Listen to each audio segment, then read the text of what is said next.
What's up, guys? Welcome to this very special episode of Unemployable. This is a Bitcoin only focused podcast. And today I'm joined by an Aussie, Sean Clarke. He is a legend in the Bitcoin space in Australia. He's a really good dude. He says it how it is in plain Australian terms for people to learn. We have a really, really deep chat about what many Australians are feeling out there, why we're feeling the price of inflation, why we're seeing prices go up at Woollies and Coles, and why house prices are going up, and most importantly, how Bitcoin fixes it. But we don't just skim over it. We go in and I ask the dumb questions of Sean and get him to explain, like in plain English, why is it that this is happening? Why should I pay attention to politics? We don't go into politics. We talk about how politics impacts our very real world existence. And again, how Bitcoin fixes it.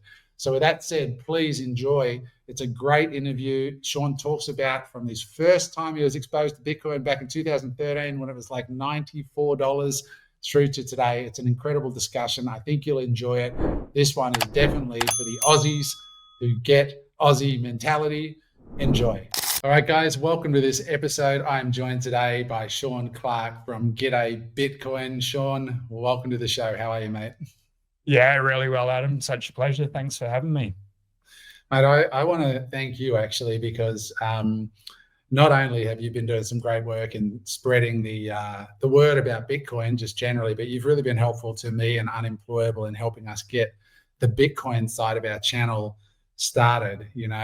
For those of you who wonder where I've gotten a lot of the early guests like Lawrence Lepard and others that have been booked, it's been this guy right here. So I just want to really thank you, Sean, for doing what Bitcoiners do, which is share so openly with one another, information, contacts, resources.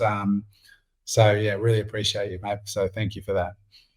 It's my pleasure. And it just how amazing is the Bitcoin community. Everyone's willing to help each other out. I don't know. It seems like that should sort of be common sense, but it's sort of missing in the world till we come back to Bitcoin, and there it is. Yeah, isn't it weird, right? Like just that alignment of that comes with hard money, right? When you've got an asset that can't be depreciated in the same way that almost all assets, or what we call assets, can. And it is very, very special, this Bitcoin community, just the people that you meet. Sean and I, we met at Cheat Code, was it? Yeah, that was where we really met in person. I first saw you, and I think I met you briefly maybe 7 or 8 years ago in Brisbane or the Gold Coast when you were giving a speech on stage. But yeah, Cheat Code earlier this year. In Sydney, yeah, what a great event that was. So, Sean, what I'd like to do is interestingly, most of the guests I've had on the show so far for Bitcoin have been foreigners. I've had people from Europe and America. I've only really had the Dutton brothers. What when I say only, I don't mean only. They're both amazing guys. But apart from the Dutton boys. Well, am I remembering the name right? It is Dutton, right? Isn't it? Yeah, Dunworth. Peter Dunworth. Yeah. Dunworth. Jesus. I gotta tell Michael that next time I chat with him, Mr. Dutton. It's great to see you, brother. Peter and Michael. He's gonna be like, oh man. It's all this political talk. Can't get away from it. But, I'm glad it's over. Oh my God, it's so good.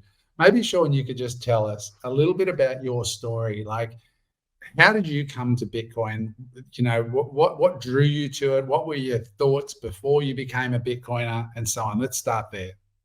Yeah, there's two stories, but if we go back to my first ever touch point with Bitcoin, it was 2013. I was working on the cruise boats, and the Silk Road was in the news, and you could do all this stuff, and there's this dark web, and you could use this magic internet money to buy illicit substances and things like that, and they're really like pushing people away from them. And, as a young teenager, you hear stories like that. You're like, cool, like I want to check this out, had a look at it. And then from there, like nothing happened. Bitcoin was $94 roughly at that stage.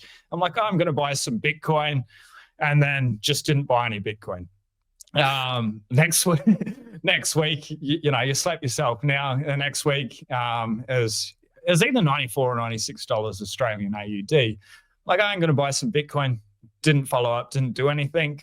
Didn't hear about Bitcoin after that. I think till probably 2017, I think it touched maybe about 20,000. We heard Bitcoin hit all new time highs. It's like, oh, I missed the boat. It's 200 times more expensive.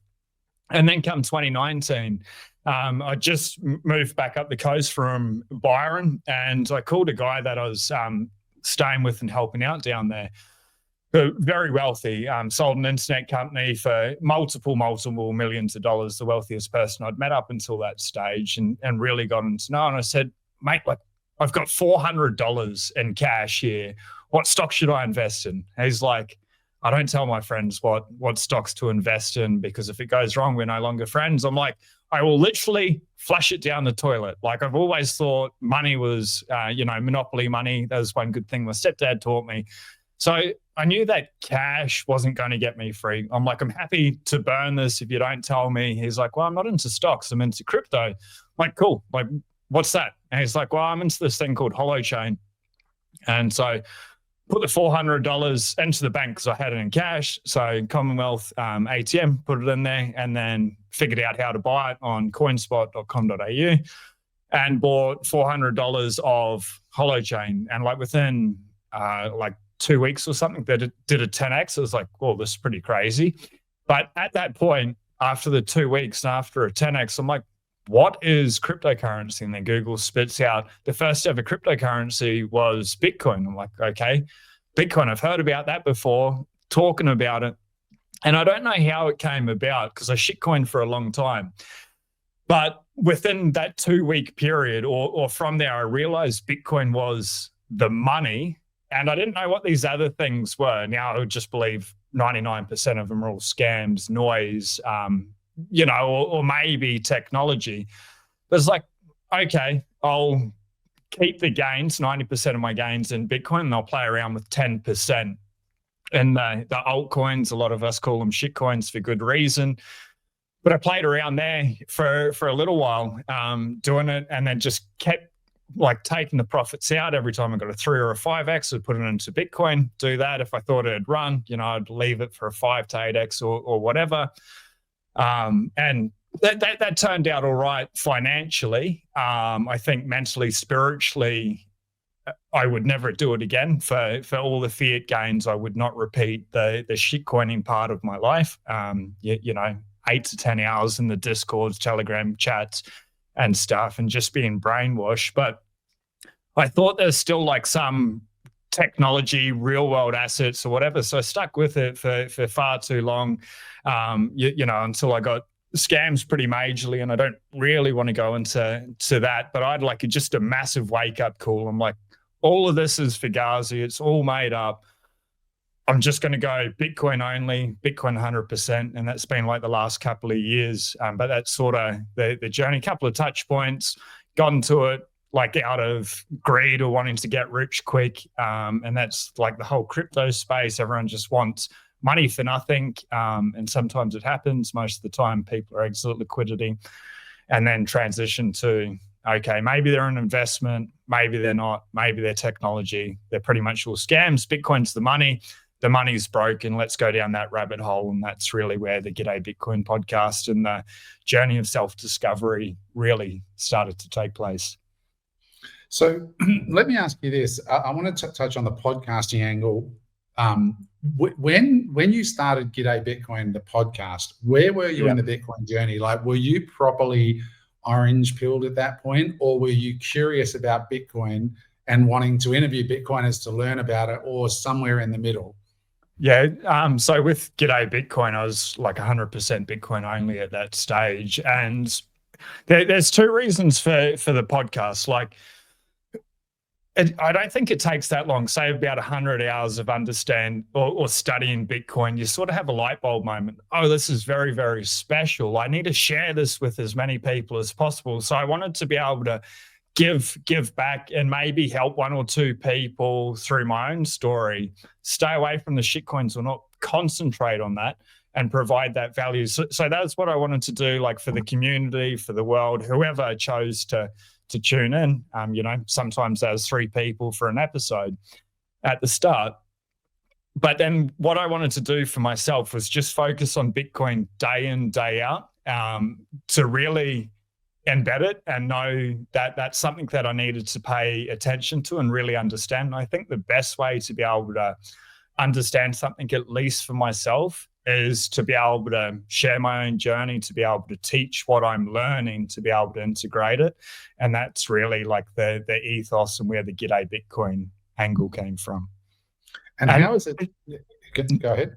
Sorry, I was just gonna say, the reason it's called G'day Bitcoin is G'day means good day in Australia. Like every day is a good day to be in Bitcoin. There's never a bad day, up, down, or sideways.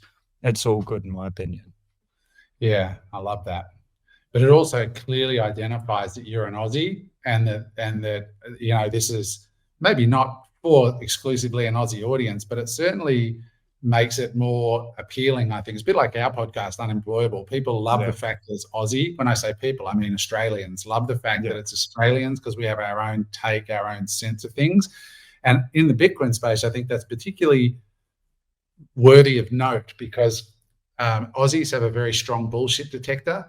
And so for a lot of Aussies, they're very cynical about Bitcoin. And if they can go to an Aussie channel like you or like us and hear it from the mouths of Aussies who understand that cynicism, and I also think it's interesting because Australia, in the Bitcoin world, we have a saying, it's on a need to know basis, right? And what that basically means is that if you live in, we had Tony Yazbek on, thanks to you.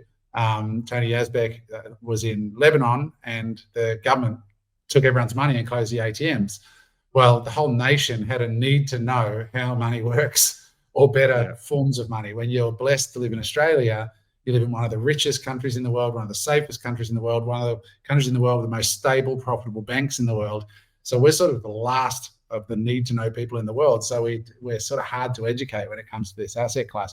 What I wanted to ask you, Sean, what I love about what you're doing is nobody gave you permission to start a podcast, right? You just said, I'm going to start this out of a desire to learn more myself, maybe grow your network, I'm guessing a little bit, but it wasn't 100%.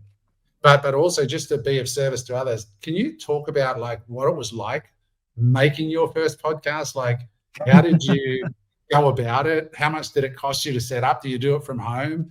And then what has been your journey with G'day Bitcoin? Because the people you've introduced me to, like in the last week, I've interviewed a heir to a throne, like a literal prince. I've interviewed a few weeks before Lawrence Lepard through you. These are all contacts through you, right? So looking back on your journey, like tell us how you started. What was it like? How much did it cost? And what impact has it had on your life in terms of growing your network and so on? Just on the topic of growing my network, like I'm here talking to you, Adam, that's pretty cool in my books, and I appreciate that.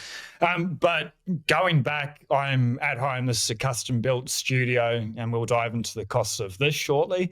But I started up in a spare bedroom upstairs.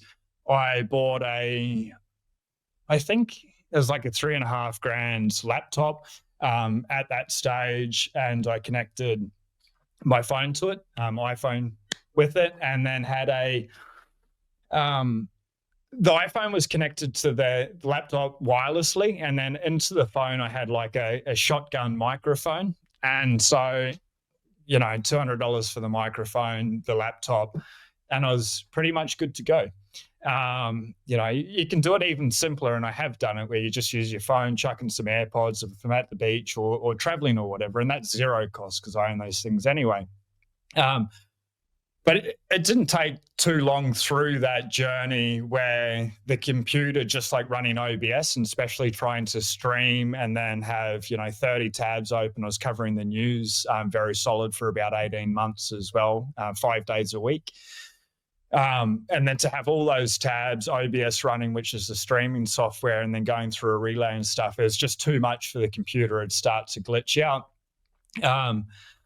So then I ended up, after a while, got a $3,500 custom computer. Well, it was $3,500 US, whatever that works out to be in Australian. It was pretty expensive, but got that so I could do like everything that I wanted. I've pared it right down just to the one camera angle, but I could have 3 camera angles. I've got 4 monitors set up. If need be, one reflects whatever I want to show behind me. So that's sort of like the first iteration. And this was still upstairs in the bedroom. Down here was like my woodworking workshop that I'd sort of custom designed. And I was like, no, that space, it's just not adequate. It's not good. It doesn't look professional. It was a bedroom with curtains in the background, and I had some nice shelves with some lights and some Bitcoin paraphernalia or memorabilia there. And then making that money and crypto and stuff, I'm like, all right, like obviously put it into Bitcoin. Something didn't sit right with crypto. I don't know if it's my own consciousness, being aware of karma or whatever, but I'm like, I'm going to use a bit of this fiat gains that I have to invest like into the studio. And like I'd rip down the whole roof, waterproof it all, paint it, get the floors redone with concrete, and then build it out. And then with the studio and the lights and everything like that, to get this soundproofed and where it is now and the aircon and everything cost, I don't know, like about mid $20,000, which it seems like a lot for maybe the average person. But then when you like look at your studio that you did on the Gold Coast, like you dropped $1 million into that, so comparatively. But I guess for anyone out there, start with your iPhone. It's free. You have it. And then if you've got a laptop or whatever, you can go there. But I think all up over my whole journey, it's been about 30 grand in total and YouTube specific equipment. But how has it impacted your life? Like the getting around a completely new group of people. I believe we spent $250 actually on our studio. We invested about another $750,000 into staff and everything. So it makes up $1 million. But what we found, the process of making the investment made us take our work more seriously.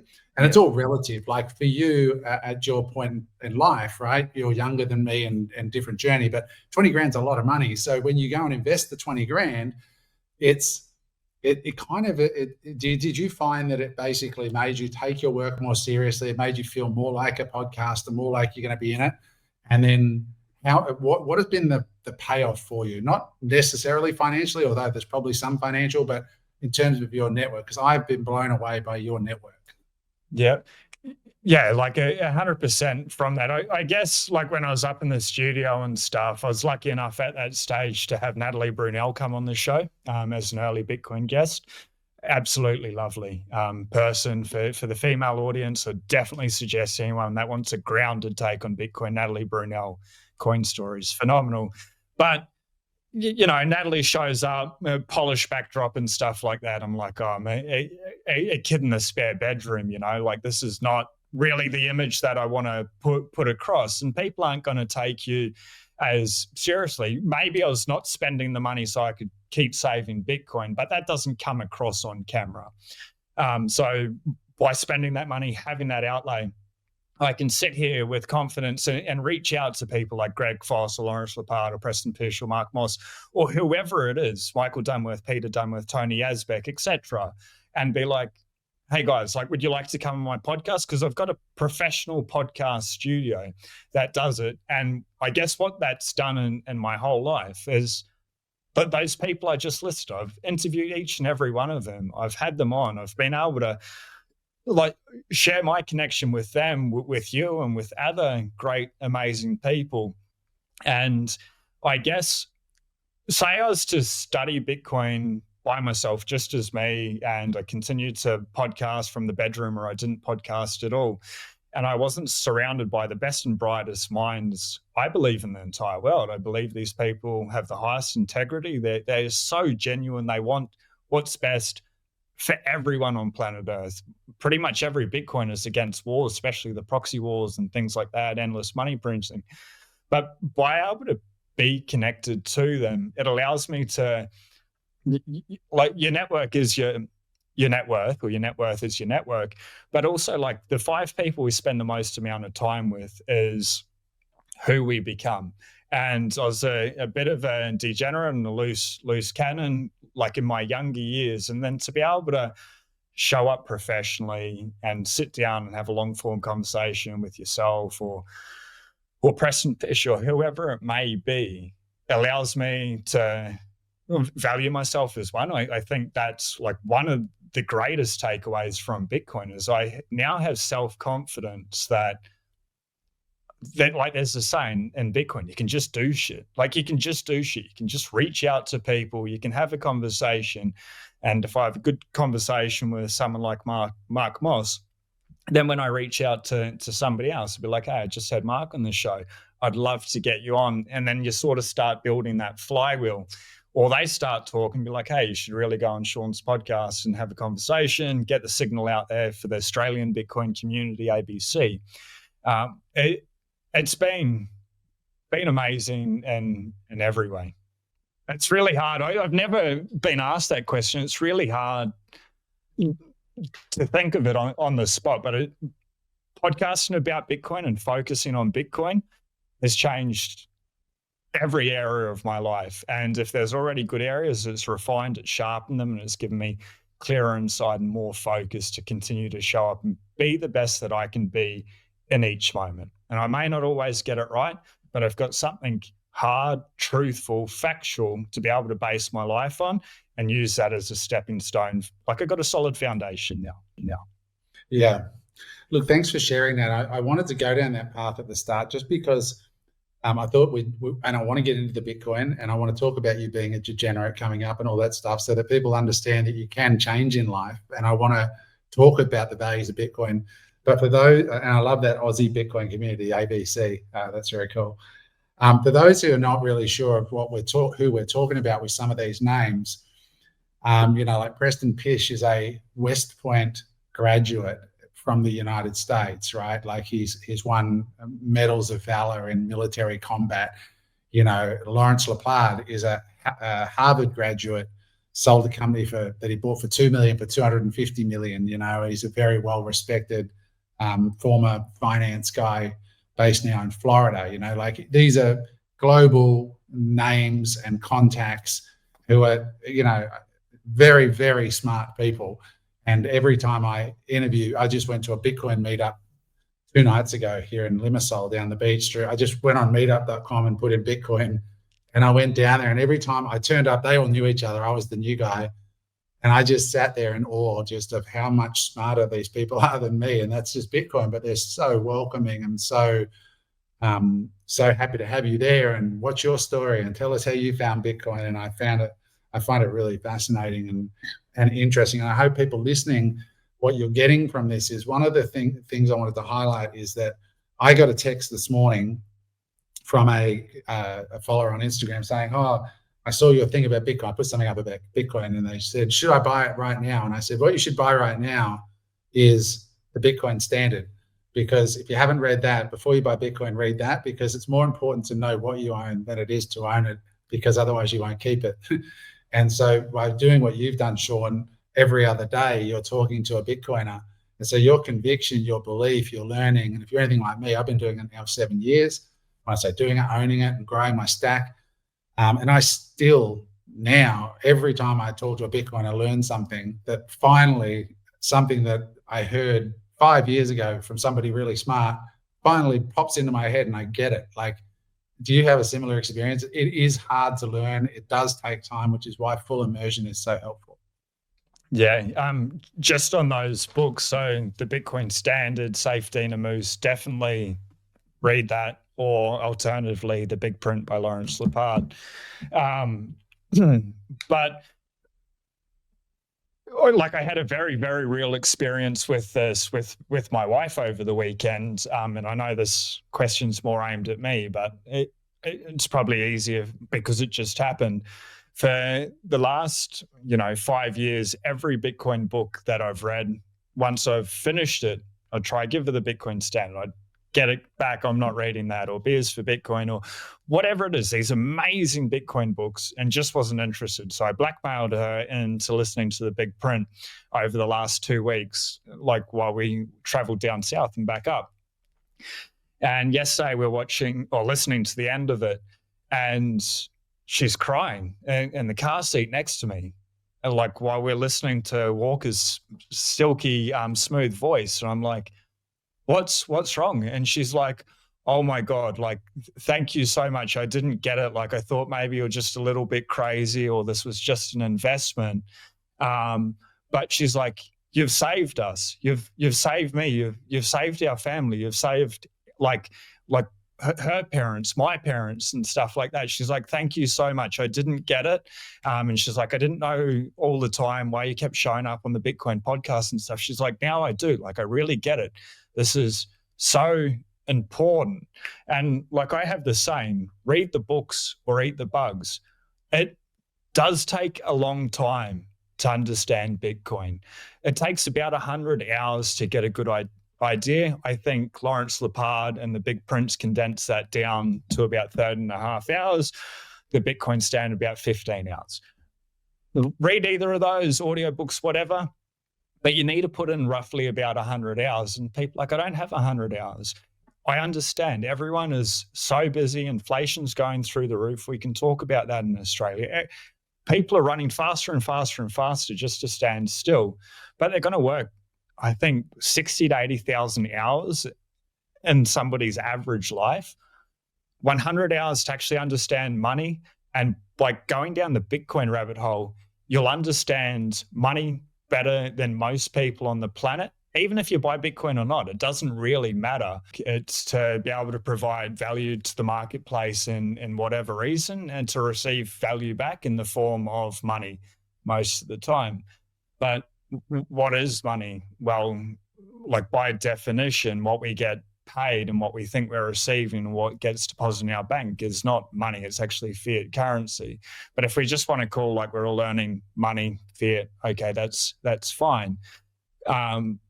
But why do we get a pay rise every year or every couple of years and it's not stretching as far? Like, what is this inflation? I thought inflation was meant to be good. The RBA, the Reserve Bank of Australia, targets like a 2 to 3% inflation rate. Well, over the last 1 year, the M3, like the money supply has expanded 5.3%. So that's sort of a little bit higher. Over the last 3 years, it's 27.5%. Over the last 5 years, 57.4% for the M3, the money supply out there. Like, basically, they just, like, you could have worked 20 years in the last 5 years. They just stole 10 years of your life away from you. And like, why is that? Because we're saving in this thing that we think is money, which isn't actually money. And it's not a store of value. Like, the Australian dollar, amazing medium exchange, works really well. We've got Pay ID, works great. Cash is great. Love it all. But to be able to hold our life force energy that we're giving our time, our very life away for something to hopefully have more time, or to be able to enjoy the little amount of time we have left over, working 40 hours a week, that we really want to make the weekend count. Well, like, over the last 5 years, if they've stolen 50% of your purchasing power or 50% of your life away, it makes it really hard. And I believe it's probably one of the most important things. There's nothing really that we can do in life where money doesn't affect. Like, the number one reason for divorces is financial pressure, financial stress. Like we're in it together, baby, forever and forever. Yeah, until like you need to be able to pay for a roof over the head or get food for the kids or whatever. So I guess I'm saying all of that. We're going to work a lot of time, and that's fine. We should do it. Humans want to have a mission. We want to be able to be productive members of society. That's great. But we want to be able to receive something fair. And I think by going down the rabbit hole of understanding like why Bitcoin, but even more importantly, like what is money and why is the money broken? I think that's going to set someone up. Even if they don't accept Bitcoin, they're like, okay, I can see Bitcoin's a solution. I don't like it. I'm going to go down, gold or silver or whatever it is, real estate. for most people in Australia. At least they've got an understanding of what's going on, and they're just not sort of chasing like the next get rich quick scheme, or just working harder and harder and harder and trying to save more and more and more to get that 20% house deposit, which has dropped down to 5% potentially here in Australia. That would be, I guess, the reason why I think it's so important to be able to, whether it's reading the books, listening to the books, going down the podcast, is to learn what money is, and then why Bitcoin may be a potential solution for the individual watching. So I really want to go back a little bit on just something you said, because I think understanding the basics is really, really hard for a lot of people, because we were born into a world where exactly what you said is what happens. We're told work hard, get a good job, and a good job means a job that pays well and is stable, right? But let's leave the stability out for a minute, just talk about pays well. So we express ourselves in the world through time and energy. We go and do whatever. One of my first jobs was working in a mechanics workshop, cleaning tools. So instead of playing soccer with my mates, or instead of developing and doing something else, I give my time and energy to a dude who runs a mechanics workshop, and I clean the tools and pick up all the dirty rags and clean the toilets and all that. And he gives me back another form of energy called the Australian dollar, right? Now, You said something interesting. You said, the M3 money supply, or the amount of money of Australian dollars in circulation, has grown by the numbers that you quoted, right? Which means there's more 57% in 5 years. 57% in 5 years, which means there's 57% more Australian dollars in circulation today than there was 5 years ago. Why should we care about that? How are we going to feel and experience it? We just recently went through an election, and essentially the problem with democracies is this is the money printer, which is the government's ability to print money. And then on either side of that are, in this case, Albo and Dutton, making promises to the population about what they will give the population if you vote them in. Essentially, they're saying, if you vote me, I will push the money printer and give you this. And this guy's got another offer, and he'll print the money and give you that. And through COVID, of course, we saw an enormous amount of money printed to keep people in jobs and all these things. So all these things that the governments do and politicians do, this is why politics actually matters when it comes to our wealth creation. It's pushed 50% more money. So why does, if you push 50% more money into a marketplace in the last 5 years, why has it driven prices up? Yeah. Because it's an Australian show, probably the easiest way is to be able to talk about real estate as an example, and then we can, use the same analogy with Bitcoin. But there's only so much land, there's so many houses. Say, like we're starting right now with equal weight and equal land. It's like 1-to-1. That's great. But what they've done in the last 5 years is they basically doubled the money supply. So now we've got 2 lots of dollars for one house. Now that house is going to be worth twice as much. So it equals out. Because they haven't doubled the amount of houses. So you've got twice the amount of money vying for the same almost fixed housing supply. Because housing hasn't... Yeah. And then that's very simple. But then, and like with immigration and stuff, where same amount of money, same amount of houses, for example, double the money supply, house is going to double. House prices did pretty much go up 50% over the last 5 years. But then you've got more demand coming into Australia through immigration, whether you think it's good or bad. That's not the issue. It's now we've got even more people chasing those houses. So it's going to push the house prices up more and more and more.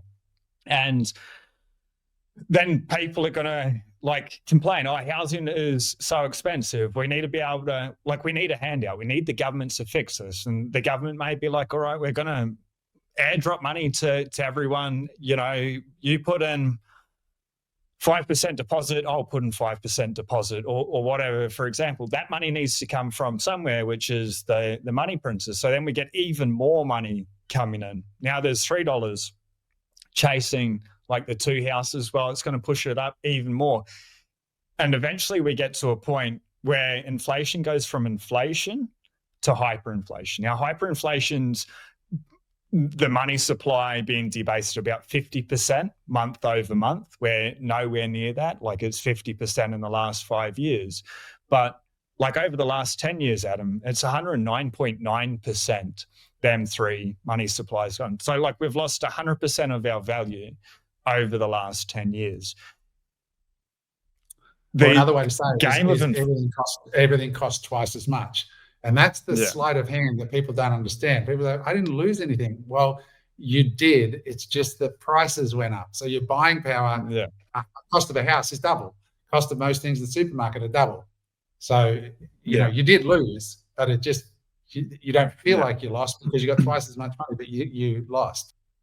I guess like one thing with inflation is, if the government was to say we're just going to tax everyone 50% of your weekly paycheck, there'd be uproar overnight, you know. And so the government's unlikely to do that, at least at this stage. They're talking about unrealized capital gains and stuff and super.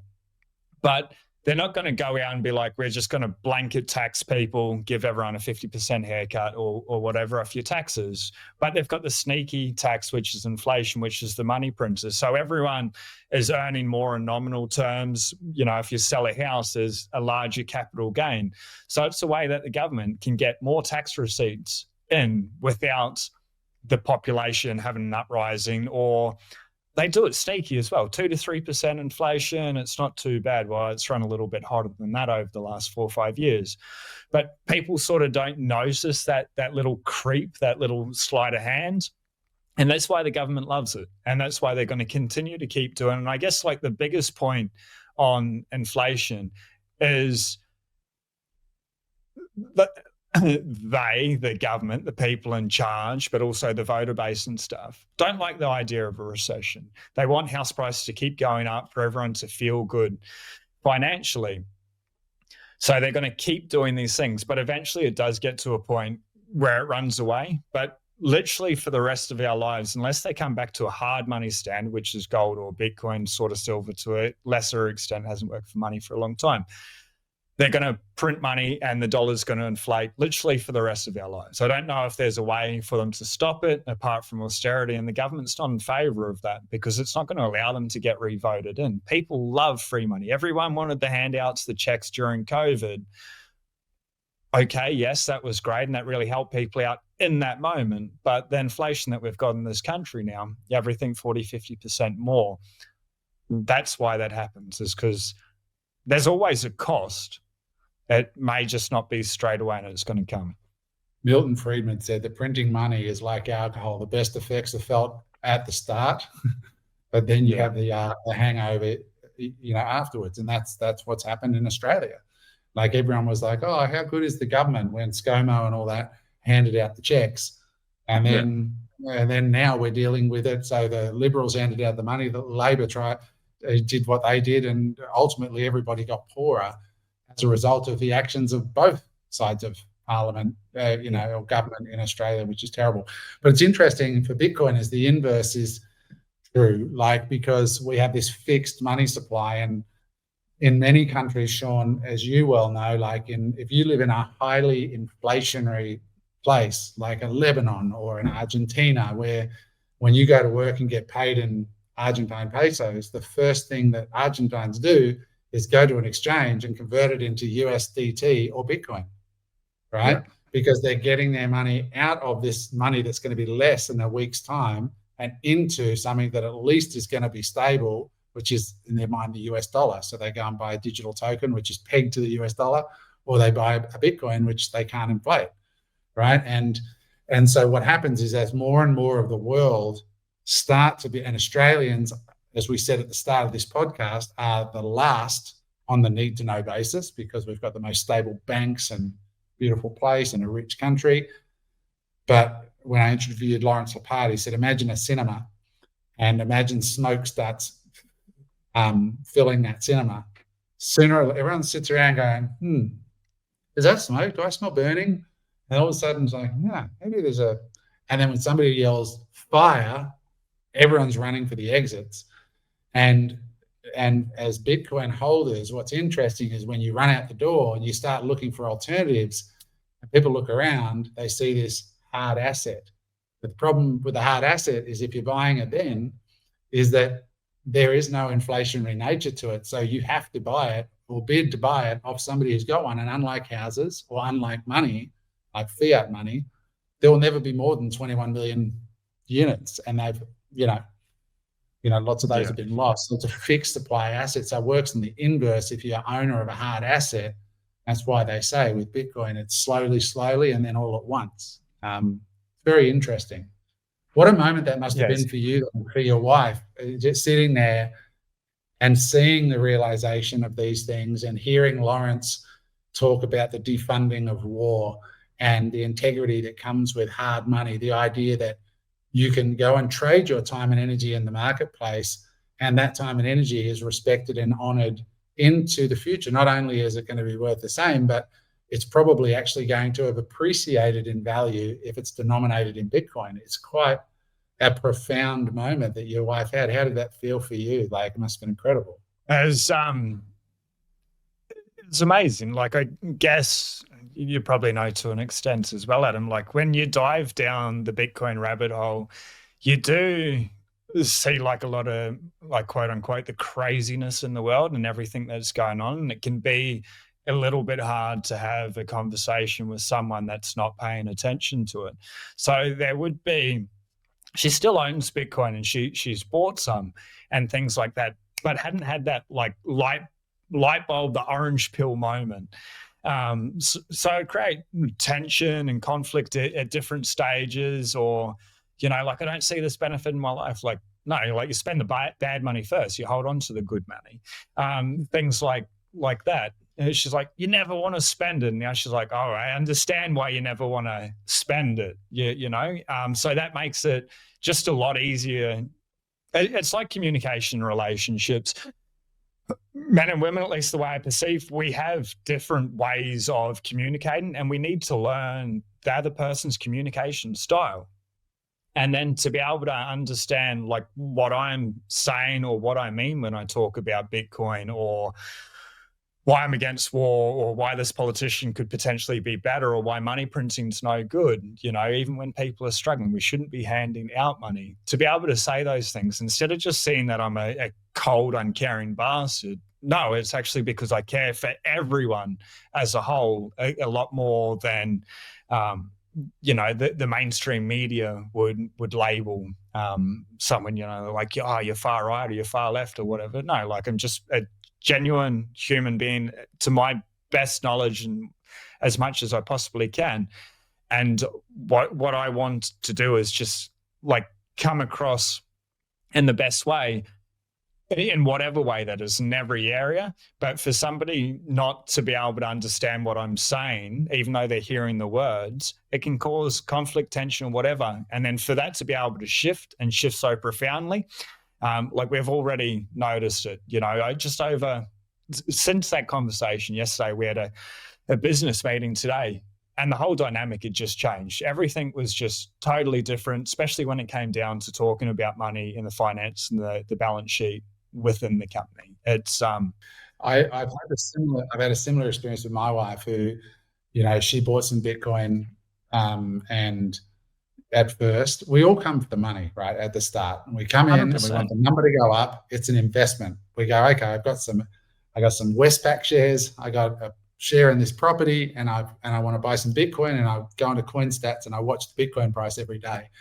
But as she's hung out more and overheard more of the interviews I'm having, like this one, or listening to Lawrence Lepard, the big print, or reading it, when she started to understand things like Bitcoin defunds war. Like, because wars are funded by fiat money that gets printed. That's how England lost the reserve currency status of the world. They got in that war in World War II and it bankrupted them. And then the American dollar took over as the world reserve currency. It was their ability to print money to pay for the war machine. Now America's been printing money to pay for their war machine. But wars only are possible back in the day. When gold was the money standard, you actually had to have the physical gold to fund the spears and the purchase of the weaponry, and you had to front up, and you had to defend. So kings and so on were very careful about picking fights because they couldn't just make up money. There was no such thing as fiat printed money. And so Bitcoin goes back to, hey, if you want to pick a fight, then you're going to have to give up a hard asset that you cannot renew. You have to buy it from somebody else. Yeah. And so it really democratizes and evens out the power structures of the world. And when people start to understand that, and they start to understand that, isn't it right, when you ask those first principle questions, like a teacher goes to work today, gives up her day away from her family and her partner and her life and invests it educating your children, don't you think it's reasonable that she should be able to buy the same shit 5 years from now or 10 years from now than what she can pay today? Is it right that her work is devalued over time because the government's printing more money? When people start to understand these really deep, humane questions, that's why I say, when you understand what you own, yes, the number goes up, but you're basically making a bet that most human beings are good. And if you believe most human beings are good, although perhaps slow to learning, as they start to go, hang on, why am I working harder for less? And they start to figure out the game, then they come to Bitcoin.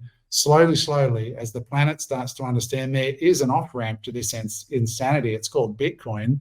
If you believe that basic thesis, then you should buy Bitcoin, because today, in my opinion, when you do the math and you look at the number of units that are on issue and the price, it comes to about $2 trillion worth of Bitcoin in the world. And then you go, well, is that a lot or is that a little? Well, when you look at the whole world breakup, of assets, it is a tiny percentage of global assets is currently in Bitcoin. It's still only 1/10 the value of what's in gold. And when was the last time you saw people exchanging gold on the street or doing anything but buying it to hope the number goes up? So, and it's far superior in so many ways. And you've got equities and the bond market and real estate and all these things that people invest in. If you believe that over time, more and more people are going to go, I think I should probably get some Bitcoin, then, and it's a fixed supply, the number should probably go up. What are your thoughts on all that? Yep. I've actually got those numbers written down here. So global wealth at the moment, it's about $1,000 trillion of global wealth out there. You're right, Bitcoin makes up 2 trillion, gold at 22 trillion. Equities 135 trillion, real estate 370. But I think what people might find very interesting, bonds 318 trillion, but the money supply out there, it's about 129 trillion. People are starting to wake up that the money is broken, and Bitcoin, whether people believe it or not, like, please read the books or eat the bugs. Bitcoin was engineered to be the best form of money to ever exist in all of human history. It's 16 years old. We're here for it. It does take a while for the adoption curve and to go from a store of value to medium exchange, etc. But if collectively we start to wake up that the money is broken, that currently the money is $129 trillion, what's to say that we can't have 10% of just the money, like, let alone like dive into gold, equity, etc. And people like, Bitcoin is so expensive. Yeah, like, I started buying it when it was 300 times more expensive than when I first heard about it. Started buying it $30,000 when I first heard about it, under 100. It hurts, but we unfortunately all get Bitcoin at the price we deserve. And I said that to my wife yesterday after she finished crying. I said, guess what, honey? She's like, what? I'm like, you get Bitcoin at the price you deserve. And she's like, but I already own Bitcoin. I'm like, yeah, but now you're going to want to own a lot more of it. And it's close to all-time highs, $94,000 US, $146,000 today, time of recording.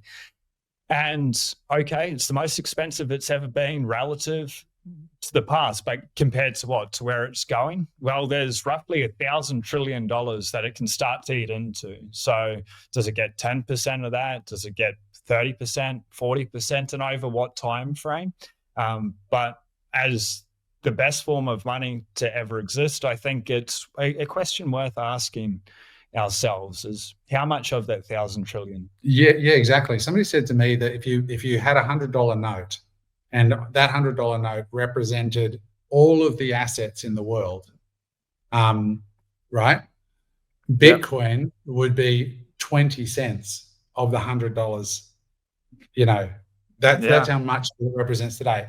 Now, to put it in really plain layman's terms for the listeners, and I know we've got a lot of Aussie listeners who love real estate, more and more and more, especially young people, are starting to wake up and realize people go, houses are going up. And you go, they're going up in fiat terms, like in Australian dollar terms, they're going up, but they're coming down in Bitcoin terms. So Sean said at the start of this podcast, in 2013, Bitcoin was $94. In 2017, you were guessing the all-time high then was $20,000. So let's just look at that quickly. So back in 2017, if a house is $1 million and it's 20,000 a coin, you'd need 500 coins probably. If my math quickly in my head is right, 500 times 20 grand, or is it 50 coins? I'm not 50 coins maybe. No, I think you're right. I think it's like, no, it wasn't 2017 like 446 Bitcoin. And then 2020, it went down to like 46 Bitcoin. And then I'll leave the punchline to you, but it's dramatic. Yeah, today it's like, what is it? Let's say it's 150 a coin and the average house $1 million. So it's like 7, right? So what we're saying is that an Aussie house, even with the cost of the house going up in Aussie dollar terms, if you have Bitcoin, let's say you started with 1,000 Bitcoin and you were going to buy the house back 10 years ago, today you only need 7 of those Bitcoins to buy a house. And that's not an opinion, that's actual fact, it's history.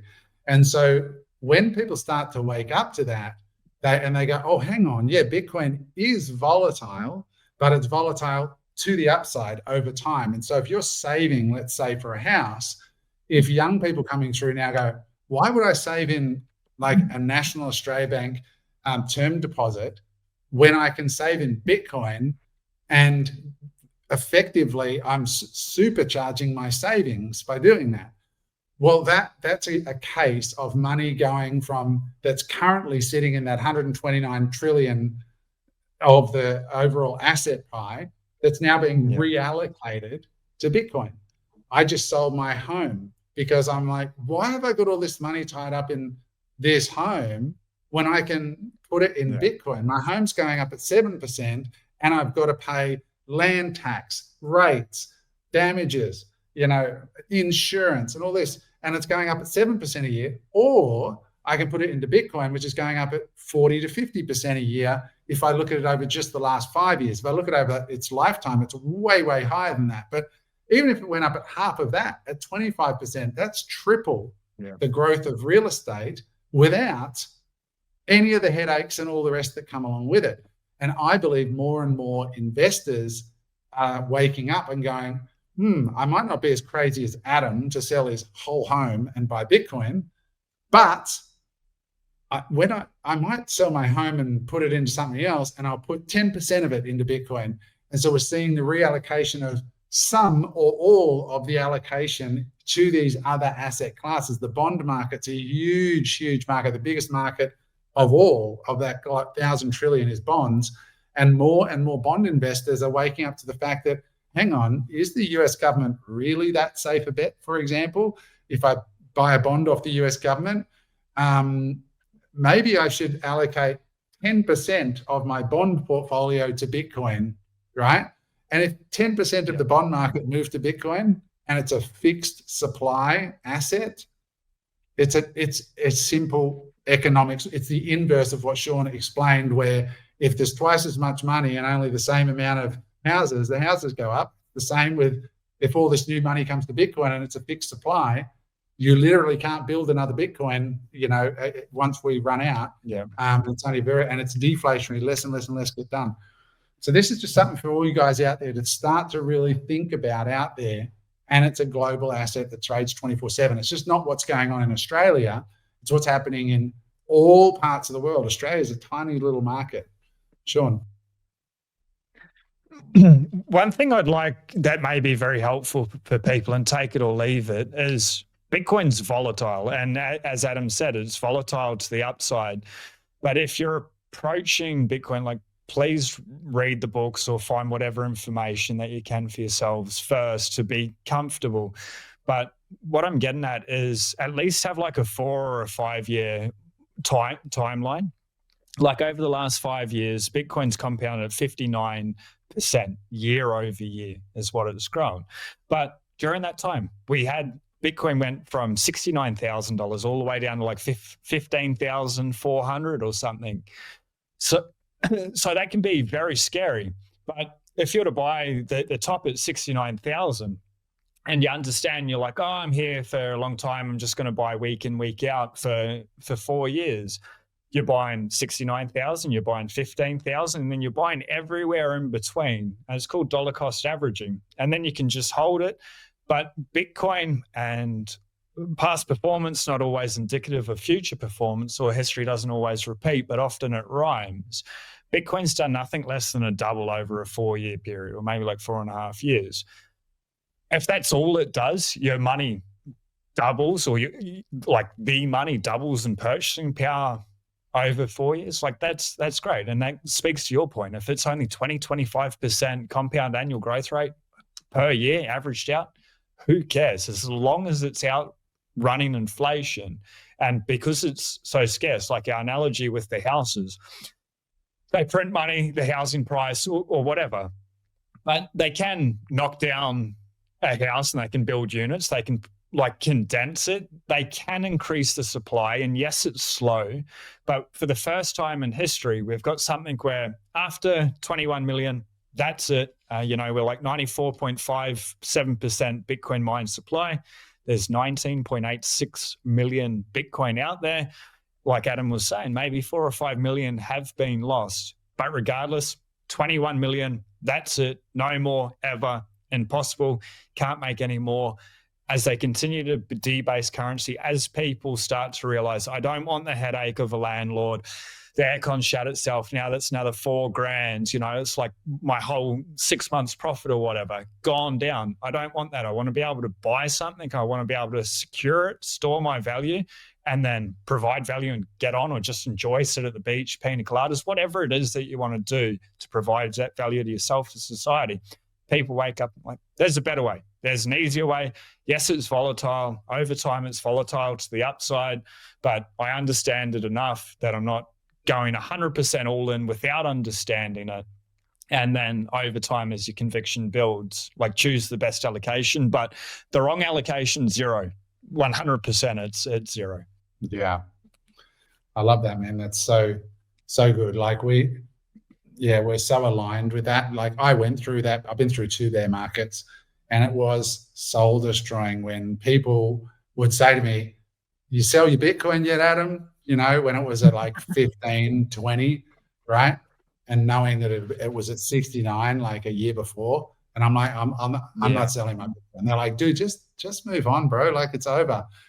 And I think it's Tom Lee that did the work and said, in a year in Bitcoin, there are 10 days where 90% of the growth occur. So in every 365 days, there are 10 days. And like the rest of the time, it's either going down or doing nothing, or just going up a little and coming down a little. But it's just like, and then it rips your face off. Yeah, it just rips your face off. There's a price, there's a supply squeeze, demand, whatever. And it's just that kind of asset. And you learn so much about yourself, right? I posted emotions. Oh man, I posted on Instagram. It was the 7th of last month, and I just reposted it yesterday. And Bitcoin had dropped to $73,000. And I posted and I said, for all you Bitcoin owners, and the chart was like that. And I said, for all you Bitcoin owners out there, this is where you find out your relationship with Bitcoin. What you either really know what you own or you really don't. And then 30 days later, it's at 95,000, nearly a 30% upswing in 30 days. Yeah. Right. And this is why we hodl, which means hold for those people who are new to Bitcoin. This is why we hold through thick and thin, and why what Sean just said is about, fundamentally, he said, know what you own by educating yourself. If you just are in it for the number go up, you're also in it for when the number goes down, which means that's going to be your metric of whether you buy and hold. When you really understand the mechanics by reading the Bitcoin Standard or the Big Print or the Tao of Bitcoin, when you've read those 3 books, in my opinion, after that, I'll say to people, have you read those books? And if they say yes, I say, did you buy Bitcoin? They say no. I say, great, Bitcoin's not for you. Have a nice day. Let's go. Yeah. I have nothing to say to you. I'm not going to try and convince you. I can't explain it better than those guys. But in the end, if you read those books, it'll take you 20 hours to read all 3 or listen to all 3. They're 5 to 6 hours each. Listen to them or read them and then make your decision. And then after that, there's nothing more to say. It can't be sold. It's not to be sold. But what is cool about it is the minute that you do buy it, you get people like Michael Saylor working for you. And if you don't know who Michael Saylor is, Google him. But he works for you because he owns the second biggest, soon to be the biggest stack of Bitcoin in the world. He's a multi-billionaire and his whole life is about teaching people about Bitcoin. And the more people that learn about Bitcoin, the more people come to the fixed supply of Bitcoin. And if Michael Dunworth says, it's like owning a piece of the wheel, like as the use case for the wheel becomes bigger and bigger and you own your piece of that wheel, your royalties are going to grow, your wealth's going to grow and so on. Yeah. I don't know. Like a really easy way to be able to frame, so a little bit sidetracked and we'll come back, but I believe in America is there 23 million millionaires or something? So like if everyone decided they wanted 1 Bitcoin, they're not going to get it. I think in the world there's 60 million millionaires or whatever. There's a lot more millionaires than there are Bitcoin. When people realize what it is, there is going to be a mad rush and it's going to continue to go up. But 22 million, it's almost the same as Bitcoin supply. 22 million millionaires in America. Yeah, there you go. Thanks, ChatGPT. And you can't make any more of it. And people will, like that analogy that you were saying, Adam, in regards to the houses, I think 446, 2017, then 46, and then 6 or 7 here in Australia. Now, everything's going to get cheaper and cheaper. And like if you have, like whether it's 0.1 Bitcoin, 1 Bitcoin, whatever it is, whatever your goal is, your purchasing power and what you can achieve in your life over time, if you have that mindset, will go. But coming back to like the volatility and getting it for number go up, of course, like even Bitcoin knows that. It understands that humans are fundamentally greedy and we are going to protect our self-interest first. We're going to put on our own oxygen mask before we'll help another human being. It's survival of the fittest. And then if you survive and you start to thrive, you're going to want to help other people. And I think that's maybe why Bitcoiners are so willing to help other people, is because they're not on struggle street anymore. They've got hope, they've got light, and they've got a solid foundation. But with the like coming in for the greed, okay, Bitcoin has built that in, and the technology, Bitcoin's not really. It is number go up technology, but it's also like one of the greatest pieces of technology ever to be invented. And that's a conversation for someone a lot smarter than me, for you to have on the show, Adam. But it self-regulates and it understands people are greedy and it rewards that greed and it gets them to work for Bitcoin as well. And I guess where I'm trying to go, my thoughts go in a couple of directions, I apologize, is when we get past that, like, I don't know, say your net wealth increases by 300% or 500% in a very short period of time, then the day-to-day fluctuations, they don't matter so much anymore. And then you can see like the bigger picture, the bigger objective. And you can go out and start to be able to provide value into society because you've got enough back and you save for a year, it does a 3 or 5x over the next couple of years where you've gained 5 years of your life back that you can then focus on whatever it is, a passion project or whatever. You sit on the beach. And then I guess once people get past the greed side of things, they're not so worried about like, sorry, I've lost my thought. I'll get you to scratch this from the interview. No, you don't have to scratch it. But basically what you're saying is that, we start off with the greed side. That's why people come in and, they come for the money and stay for the revolution. That's a very common thing in Bitcoin. And, and I think, that there is that sense of community and lack of ego, because Bitcoin it teaches you that you've got a lot to learn. And like you just said there, the greatest technology ever invented, you need smarter people. I'm the same as you. When I hear Safedine and Moose talk about the technical piece of Bitcoin and how brilliant it is, and the engineering behind it, and the minds like Adam Back, who I actually had the privilege of meeting in Paris a few weeks ago. Wow. Yeah, like it was crazy, man. Like, honestly, I'm there at Blockchain Week. You'll love this little story. I'm at Blockchain Week, and that's full of shitcoins, right? Like, like altcoin stuff, right? And Adam Back was a guest speaker, and I'm like, holy shit, because Adam Back, for those who don't know who he is, he's a cryptographer from London. He's mentioned in the Bitcoin white paper. He's, like in the initial emails between him and Satoshi Nakamoto. And so anyway, at Paris Blockchain Week, it says Adam Black is on at 10 a.m. on the first day. And I'm like, right, I'm getting there early. I'm going to be front row. Like, I'm like fanboying. I get in and they announce Adam, and he comes down the stairs, and he's got like a little backpack, a little hat on, looks like a dude that's just walked in off the street. No suit, no nothing. Walks up on stage, and I'm like standing up, clapping. That auditorium was half empty. Like, I'm not kidding. Whoa. Half empty. There was a few slow claps from the audience, because it was all these people who are like shitcoiners. They probably don't even know the history of Bitcoin, or much less read the white paper and know who the hell he is. And anyway, so it's just funny. Like, it's moments like that where I go, wow, I'm really early to this. But the Bitcoin has got these kinds of people that just completely devoid of ego, right? Like, Adam was incredibly approachable. We went for dinner at the Louvre that night, and I met Dylan Leclerc, and like, same thing. Dylan's just hanging out. We were looking at the Mona Lisa in a private tour.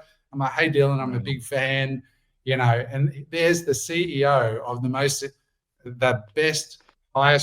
best performing stock on the Japanese stock market this year is Dylan Leclerc's company, Metaplanet, buying billions of dollars of the Bitcoin. Just walk up to him. Hey, you doing, mate? Oh, nice to see you. Thanks for following me. Like, no ego in the Bitcoin universe. And I just love that, because it is fundamentally a technology for the people, and it's a technology to right the wrongs. And I guess all I wanted to say was, for the listeners, if all of this sounds great to you, but you really don't understand it, but it feels good, that's great. That's kind of like a good sign. Like, pull on the thread, go down the rabbit hole a little, start your learning journey with the books that Sean spoke about. And if you're a young person watching this, I'm going to ask you to offer 3 voices that you should listen to on YouTube. I know there's a lot of young people. I say young people because I think the future is going to belong to the young people. So I'm going to give you one for the young people listening, Jack Mallers. And follow Jack Mallers on YouTube, or just look him up. Watch anything Jack does. Anthony Pompliano speaks really well to the young people. And Bam Canstein, I think, has a good channel for young people in Bitcoin. What about you? What are some voices that you recommend? Saylor, Michael Saylor. I'm going to do the fourth one. Definitely. What I like about Pompliano as well, he really helps me on my Bitcoin journey. And then he went like very degenerate shitcoin. He still plays around a bit, but when he talks on Bitcoin, he's sharp. He is so sharp, Pom. But the gentleman that narrated the big print, Walker, at Walker America, really good podcast channel, interviews the best and the brightest. If you can watch any interview with Jeff Booth, absolutely amazing. He also authored the book, The Price of Tomorrow. It's just out of hand's reach. And then Alternative, and I brought her up before, but Natalie Brunel, very grounded, very fair, very reasonable. She was a traditional journalist, I think, with Fox originally. So her communication, her preparation, professionalism is just on point. And there's not, statistically, there's less women in Bitcoin than men. It's a little bit male dominated, but Natalie just really holds up that side so well, and she's just such a force for good. I couldn't recommend her channel enough. I think that's why my wife doesn't mind me going to Bitcoin meetups as much as I want, because it's always just dudes. Yeah, like, hanging out. It's a sausage sizzle for sure. And I think it's true what you say about Natalie. She's super classy, beautiful girl, and really, really smart. So yeah, that's a great recommendation. And obviously I'm biased. I've got my own YouTube channel, G'day Bitcoin. Follow Sean's channel. 100%. Like, go over and check out G'day Bitcoin and subscribe and follow what he's doing, because he brings in a unique Aussie voice with zero ego at all, which is great, Sean. So, mate, thank you for your time. One last go for it. Sorry, Adam. For everyone watching, like, you've watched this long into the video, whether you resonate with Adam or myself, or you don't at all, that's fine. But please find someone that you're willing to learn from to continue to be able to study, because it is a once in a lifetime opportunity, in my opinion. And just to be like, no, it's not for me, I'm not interested. And some of the comments that you get under your Bitcoin videos, they're ridiculous. They come from a place of zero education. Read a book, please, or you will eat the WEF bugs. This is a 2030 agenda, and nothing can be happy. We don't want that. It's for your own good we do this. Yeah, I love that, man. Yeah, I get a lot of comments, mostly about my dental hygiene or my teeth or whatever. And I'm like, dude, really, is that what it's going to take you from? Dude, I love your smile. Yeah, thank you. Just so people will let that, let a personality stop them from learning about something important. And the beautiful thing about the Bitcoin universe, there's so many personalities like Jeff Booth, Lynn Alden, really diverse group of individuals with very different takes and vibes, and very, very, very cool. So guys, thank you for watching. Sean, a massive thank you to you for everything you've done to support us with our journey into providing Bitcoin content. We really wouldn't have been able to do it without you. You started that flywheel for us, and having you on here today has been a very cool thing for us as well. And we appreciate you, man. Thank you for everything you're doing out there. Can't wait to share a beer with you at an event soon somewhere. That'll be a steak. I don't drink. Oh, that's good. No problem. We'll share a Coke. No problem. Yeah. All right, guys. Thank you for watching, and we'll see you in the next Bitcoin-focused Unemployable podcast. Bye for now. Hey there. I hope you enjoyed that episode of Unemployable. If you'd like to watch another episode, just click there.